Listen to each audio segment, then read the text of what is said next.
C'est un réel plaisir de vous retrouver, chers téléspectateurs. Merci de prendre ce rendez-vous d'information sur L2A TV, le sommaire. Challenge zéro échec aux examens de 2024, l'ONG Gameya est à l'œuvre dans 2 collèges de la ville de Parakou. On en parle d'ici peu avec la présidente de l'ONG. Il sera également question de culture hors sol dans cette édition du journal. On parlera de ses avantages avec un agronome basé ici à Parakou. Mesdames et messieurs, bonsoir. Soucieuse de l'éducation en général et particulièrement de la réussite scolaire en République du Bénin, l'ONG Gameya s'est lancé le challenge zéro échec aux examens de 2024. Elle a effectué cette semaine un déplacement à Parakou pour la cause. Suivons la présidente de l'ONG dans cet élément. Nous sommes au lycée Mathieu Bouquet et demain nous serons au CEG Banikani pour la formation des enseignants et des apprenants. Vous savez, nous sommes en période de révision et pour un bon résultat, il faut forcément une préparation. Et là, l'ONG Gameya a développé beaucoup de stratégies depuis 7 ans.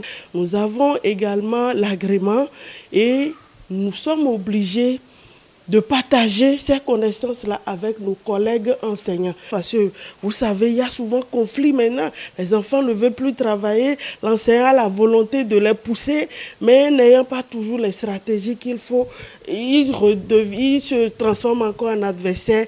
Et là, on a trouvé des stratégies qui marchent tant pour les parents, dans l'éducation à la maison, que pour les enseignants.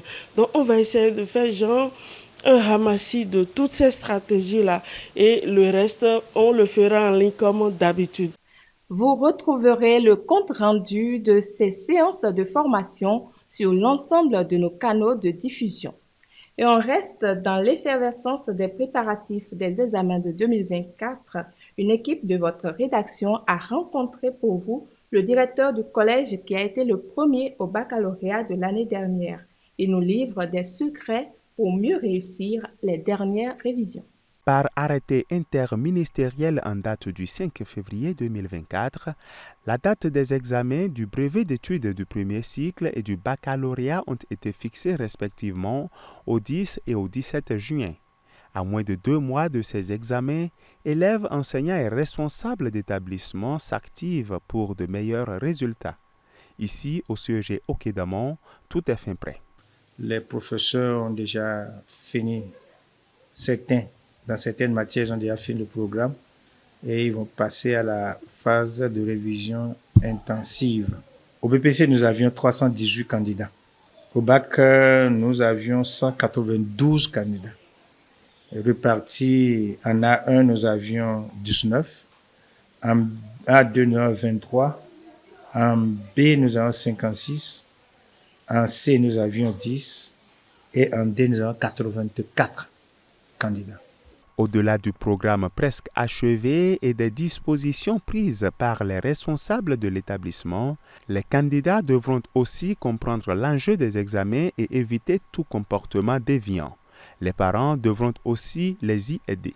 Les conseils que j'ai l'habitude même de donner, parce que j'ai déjà rencontré les parents des différentes classes d'examen, ça va la 3e et la terminale. Et j'ai fait venir même un coach de Cotonou pour leur prodiguer des conseils par rapport aux matières où ils ont de difficultés.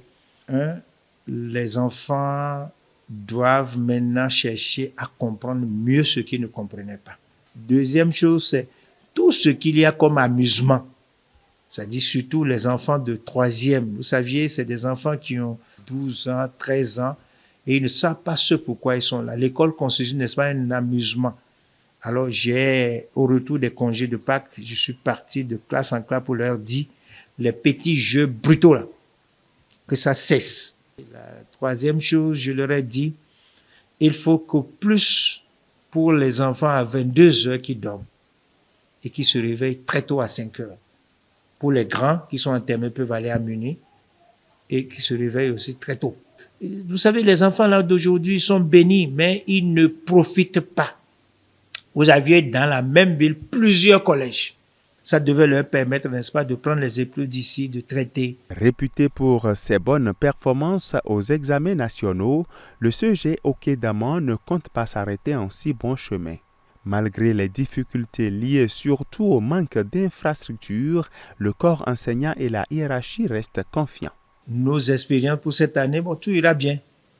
Tout ira bien parce que même l'année passée, on a reçu la lettre de félicitations du ministre par rapport à ça. Par le biais de le jour des premiers, nous avions reçu des courriers où en série D, nous avions été le premier du Bénin, mais qui n'a pas été vu sur ce temps. Mais on a fait de bons résultats et on fera grâce à Dieu. Tout ira bien. Nous avions espoir.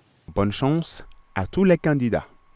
Je l'annonçais tantôt, la culture hors sol est une alternative bénéfique surtout pour ceux qui résident en ville. Les avantages de ce mode de culture qui consiste à fixer les racines des plantes dans des substrats et non dans le sol nous est précisé par un agronome rencontré ici à Parakou. Quand on parle de production au sol, c'est toute production que l'on fait en sortant du sol. Donc, dans notre cadre, ici, concernant la spéculation de tomates, donc nous produisons dans des pots pour sortir du sol. Donc, les racines ne se développent pas dans le sol, mais dans un autre milieu que l'on crée pour porter ces plants-là. La production au sol permet à la plante de recevoir ce que l'on apporte très rapidement. Quand on apporte de l'engrais, par exemple, c'est seulement notre plante qui en profite et en grande proportion. Dans la culture au sol, nous avons la possibilité de réduire l'attaque des ravageurs, de réduire aussi des possibilités de développement des maladies, donc maladies cryptogamiques, maladies bactériennes, ainsi de suite. La production ici nous permet de réduire la consommation en eau et aussi dans la culture au sol, nous avons la possibilité d'avoir un rendement de qualité et en quantité aussi parce que la plante a la possibilité de donner tout son potentiel en culture au sol comparativement à la culture sur terre. L'autre chose que l'on peut dire aussi, nous avons la possibilité de recycler tout ce que nous utilisons pour cultiver au sol, c'est-à-dire le substrat qu'on a préparé pour, comme milieu de vie pour faire développer la racine, on peut l'enrichir à nouveau pour d'autres cultures, d'autres cycles de production. Aujourd'hui, je crois que c'est très important, et surtout en ville, d'opter pour la culture au sol. Et je vois ça comme une alternative aujourd'hui à la culture traditionnelle et aussi ça nous permet d'économiser. Et ça nous aide aussi sur le plan sanitaire en nous aidant à produire des produits de qualité pour notre propre consommation. Alors, qu'est-ce qui se passe hors de nos frontières? C'est Nakim Nouanti qui nous répond. Depuis ce mercredi, le secrétaire d'État américain Anthony Blinken effectue sa deuxième visite en Chine en moins d'un an pour tenter de réduire les tensions entre les deux plus grandes économies du monde. Ce vendredi 26 avril, il a affirmé espérer que la Chine et les États-Unis fassent des progrès en entamant des discussions avec le ministre chinois des Affaires étrangères. Le ministre chinois des Affaires étrangères a quant à lui souligné que les relations entre les deux puissances commencent à se stabiliser suivant une rencontre entre le président américain Joe Biden et son homologue chinois Xi Jinping à San Francisco en novembre. En Haïti, le très attendu Conseil présidentiel de transition, chargé de prendre les rênes du pays plongé dans une profonde crise politique et sécuritaire, a prêté serment ce jeudi, ouvrant la voie à la formation d'un gouvernement intérimaire. Constitué de 9 membres, dont une femme et 8 hommes, le Conseil a été mis en place par la communauté des Caraïbes à la suite d'une réunion d'urgence afin de faire face à la crise haïtienne. Le Conseil présidentiel de transition désignera une commission électorale provisoire, condition préalable à la tenue d'élections, et établira un Conseil national de sécurité. Le mandat non renouvelable du Conseil expire le 7 février 2026, date à laquelle un nouveau président devra débuter son mandat.